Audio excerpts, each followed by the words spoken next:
கொள்ளு வந்து நல்லா ரோஸ்ட் பண்ணி வச்சுக்கோங்க.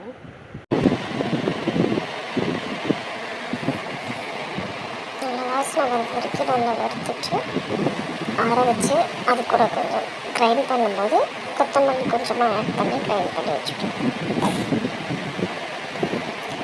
அதுக்கப்புறம் அது கூட மிளகு, சீரகம், பூண்டு, ஒரு தக்காளி போட்டு நல்லா ஃபைன் பேஸ்ட்டாக அரைச்சிக்கலாம். இப்போ நம்ம கரைச்சி வச்சுருக்க புளி தண்ணியோட அரைச்ச பொருளை ஆட் பண்ணணும்.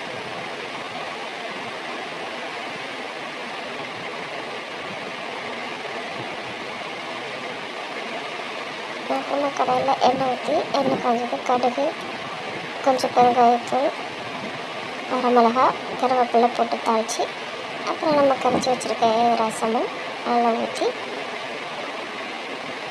நுர கொட்டி ஒரு கொதி கொதிச்சோன்னு ஆஃப் பண்ணிக்கலாம்.